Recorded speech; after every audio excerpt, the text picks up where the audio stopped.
आज हम लोग पढ़ेंगे controller and auditor general of India मतलब सीएजी के बारे में।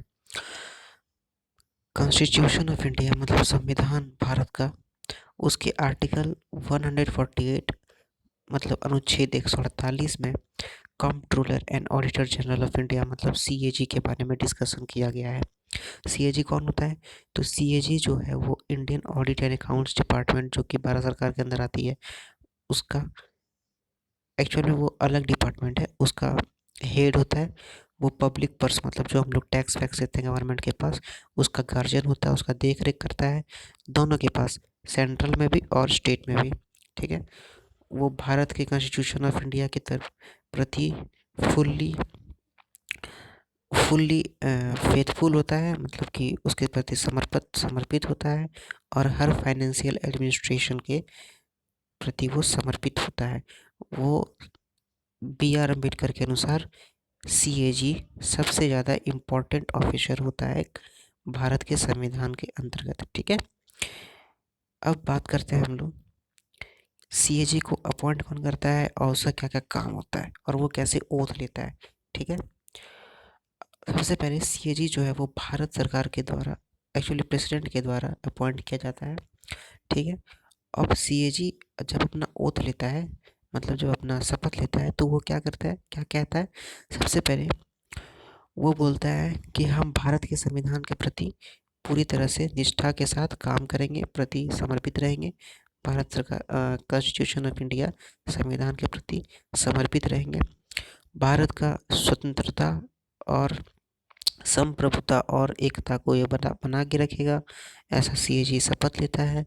और सीएजी बोलते हैं कि हम अपने एबिलिटी के अनुसार मतलब जो उनका हिम्मत है, जो उनका औकात है एक्चुअल में, उसके अंतर्गत वो अ, जो भी अच्छा या बुरा होगा उसको उजागर करेगा विदाउट फियर और फेवर मतलब बिना डर और समर्पण का, किसी के समर्पण के। ठीक है, और भारत सरकार को सॉरी कॉन्स्टिट्यूशन को मतलब संविधान को वो आगे रखेगा, सबसे आगे रखेगा और नियम को भी।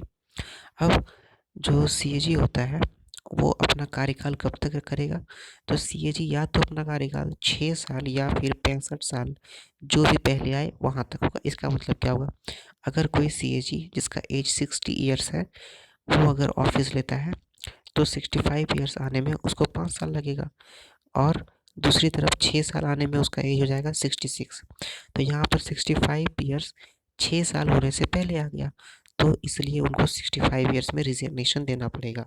अब अगर कोई सीएजी 58 ईयर्स का है तो उसको रिजिग्नेशन 64 ईयर्स में देना पड़ेगा कि 6 साल उनका पहले हो जाता है 65 ईयर्स का।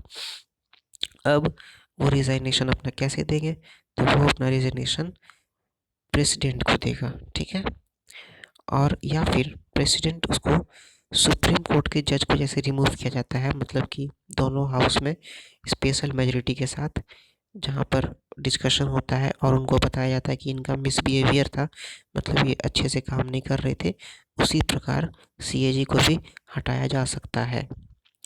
अब बात करते हैं कि उनको क्या क्या स्वतंत्रता मिली हुई है, मतलब सीएजी को क्या क्या इंडिपेंडेंस मिला हुआ है या फिर क्या क्या उनको ऐसा चीज़ मिला हुआ है जिससे वो बिना डर के बिना भय के काम कर सके। तो सबसे पहले उनको सिक्योरिटी ऑफ टेन्योर मतलब वो अगर अगर कोई सीएजी फॉर एग्जांपल हम या आप, अगर आप सीएजी बनते हैं कल जा करके, तो आपका टेन्योर को आपकी डिसएडवांटेज है, मतलब आपका टेन्योर को वो घटा नहीं सकता है। ठीक है, वो या तो 6 साल होगा या फिर 65 फिर जो चले आ रहा है वही होगा, या फिर किसी हटने के बाद अगर कोई नहीं है तो ही वो टेन्योर को चेंज किया जा सकता है। ठीक है, उसके बाद अगर कोई सीएजी अपना पद अपना शपथ ले लिया या फिर अपना जगह ले लिया तो उसके बाद वो कोई भी दूसरा काम नहीं कर सकता है, मतलब गवर्नमेंट ऑफ इंडिया या स्टेट के अंतर्गत कोई भी दूसरा ऑफिस नहीं ले सकता है। बस वो सीएजी उसका सरकारी जॉब का आखिरी स्टेप होगा। ठीक है, उसके बाद पार्लियामेंट के द्वारा उनका सैलरी और अदर सर्विस कंडीशन को डिटरमाइन किया जाता है, मतलब उनका सर्विस कंडीशन को पार्लियामेंट के द्वारा ही घोषित किया जाता है। अब उनका पैसा जो होता है वो मतलब जो सैलरी होता है वो एक सुप्रीम कोर्ट के जज के बराबर होता है। ठीक है, अगर कोई सीएजी, फॉर एग्जांपल आप ही बने हुए हैं सीएजी, तो आपके आने के बाद पेंशन और रिटायरमेंट का एज, यहाँ तक कि लीव लेने के लिए जो उनको ज़रूरत पड़ता है, उसको आपकी डिसएडवांटेज, मतलब आपके लिए कुछ कड़ा नियम कर दिया जाए, ऐसा नहीं हो सकता है, ठीक है। उसके बाद जो सीएजी होते हैं उनका सैलरी, अलाउंस और person serving in that office, मतलब जो काम कर रहे हैं उनका पैसा सब कुछ कहाँ से निकलता है, कंसोलिडेटेड फंड ऑफ इंडिया से, मतलब जिस पे वोटिंग नहीं हो सकता है, इसलिए इनका सब कुछ क्या होता है, सुरक्षित रहता है। अब बात करते हैं हम लोग ड्यूटीज़ एंड पावर्स का। तो आर्टिकल 149 के अनुसार पार्लियामेंट को ये बताया जाता है कि सीएजी का क्या क्या पावर्स है, यूनियन मतलब सेंट्रल और स्टेट और अदर अथॉरिटी बॉडी के साथ, ठीक है। तो सबसे पहला काम क्या होता है सीएजी का, सीएजी जो है वो सीएजी जो है सीएजी जो है वो क्या करता है, तो जो भी एक्सपेंडिचर होता है कंसोलिडेटेड फंड ऑफ इंडिया से, जो कुछ भी एक्सपेंडिचर होगा उसका वो ऑडिट करता है, मतलब उसका निरीक्षण करता है एक्चुअल में, ठीक है। और यहाँ तक कि जो कंटीजेंसी फंड ऑफ इंडिया, मतलब जो इस पे वोटिंग होता है, उसका भी वो ऑडिट करता है, हर स्टेट का और यूनियन का, ठीक है। उसके बाद जो भी ट्रेड होता है, जो भी मैन्युफैक्चर होता है, जो भी प्रॉफिट है, लॉस है, बैलेंस शीट मतलब आना जाना, लॉस प्रॉफिट, सबका सीएजी, सेंट्रल गवर्नमेंट हो या स्टेट गवर्नमेंट हो, सबका सीएजी ऑडिट करता है, ठीक है। वो ऑडिट करता है, सीएजी ऑडिट करता है रिसिप्ट, मतलब जो सेंटर लिया है, जो सेंटर खर्चा कर रहा है, यहाँ तक कि स्टेट्स का, और वो देखता है कि रूल्स और प्रोसीड्यूर्स जो है वो ब्रेक नहीं किया गया हो, ठीक है। उसके बाद सीएजी जो है वो रिसिप्ट और एक्सपेंडिचर को भी देखता है, किन किन जगह पर हर हर बॉडी और अथॉरिटी, मतलब हर इंस्टीट्यूशन जो गवर्नमेंट ऑफ इंडिया के अंतर्गत आता है, जो गवर्नमेंट का कंपनी है, और जो भी कॉरपोरेशन और बॉडी है, जिसको अगर कोई लॉ के अनुसार बोला जाए कि सीएजी को आप उसका ऑडिट कीजिए, तो सीएजी उसका ऑडिट करता है, ठीक है। सीएजी ऑडिट करता है सेंट्रल गवर्नमेंट के हर वो कर्ज को, हर जो पैसा डूब रहा है, हर जो डिपॉजिट मतलब पब्लिक किया है, हर जो एडवांस गवर्नमेंट दी है, और जो भी पैसा बच गया है या जो सस्पेंसिव अकाउंट होता है, उसका सीएजी ऑडिट करता है। अब ये कैसे करेगा ऑडिट, तो इसके लिए प्रेसिडेंट को बोलना पड़ेगा, या फिर प्रेसिडेंट के परमिशन के बाद ही कैसे कर सकता है, ठीक है। और वो कोई भी अथॉरिटी को ऑडिट कर सकता है अगर प्रेसिडेंट और गवर्नर बोले तो, ठीक है। आर्टिकल 150 में ये कहा गया है कि सेंट्रल और गवर्नमेंट का जो भी ऑड अकाउंट्स हो वो रखा जाए, ठीक है। आर्टिकल 151 के अनुसार सीएजी को अपना ऑडिट जो है वो प्रेसिडेंट को देना पड़ता है, और जो कि प्रेसिडेंट जो है वो हाउस ऑफ पार्लियामेंट मतलब लोकसभा या राज्यसभा में रखेगा, दोनों में, ठीक है। फर्दर आर्टिकल 151 के अनुसार सीएजी जो है वो गवर्नर को स्टेट के चक्कर, मतलब स्टेट के रिलेशन में गवर्नर को अपना ऑडिट रिपोर्ट सब साबित कर सौंपता है, और गवर्नर जो है वो स्टेट लेजिस्लेचर में उसको रखता है, ठीक है।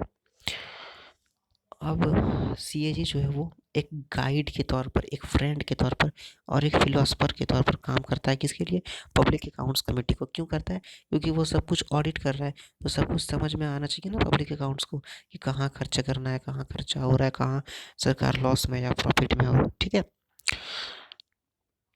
उसके बाद वो हर स्टेट गवर्नमेंट का अकाउंट को बना करके रखता है, मतलब मेंटेन करके रखता है, ठीक है। अब सीएजी जो है वो प्रेसिडेंट को 3 ऑडिट रिपोर्ट देता है। पहला ऑडिट रिपोर्ट होता है अप्रोप्रिएशन अमाउंट्स को, अप्रोप्रिएशन अकाउंट्स पर। दूसरा ऑडिट रिपोर्ट होता है फाइनेंस अकाउंट पर।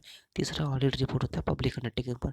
मतलब क्या होता है, पहला जो रिपोर्ट है वो अप्रोप्रिएशन अमाउंट, मतलब जो अप्रोप्रिएट अमाउंट गवर्नमेंट यूज़ की है उसके बारे में।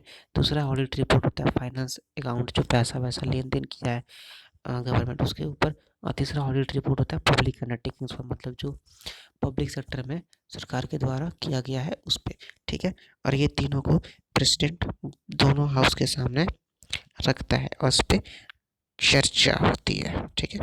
अब बात करते हैं रोल के बारे में, सीएजी का रोल क्या है।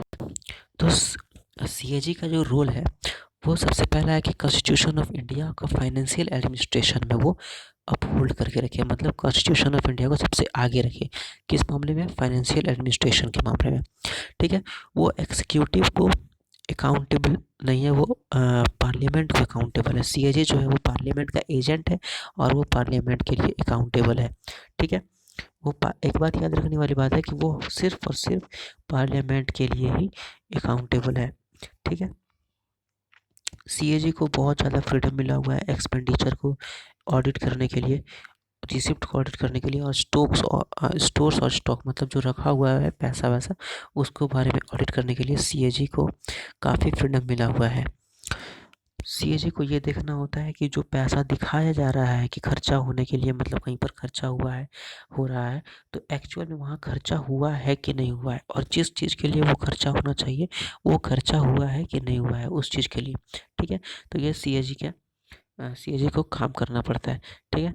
और सीएजी को इसके साथ ही एक चीज़ और देखना पड़ता है कि वो जो इकोनॉमी है वो ज़्यादा वेस्टफुल नहीं ना हो रहा है, और उसको वेस्टफुल मतलब ज़्यादा खर्चा इधर उधर ही ना हो रहा है, मतलब काम पर ही खर्चा हो रहा है ना, और उस पे उसको कमेंट करना पड़ता है सीएजी को, ठीक है। लेकिन ये जो काम है वो सीएजी का अपना मतलब माइंड पे चलता है, मतलब ये कोई ज़रूरी नहीं है, ये अपना उसका डिस्क्रिमिनेशन पर है, ठीक है। वो डिस्क्रिमिनेशन है, मतलब वो चाहे तो करे, नहीं चाहे तो नहीं करे, ठीक है।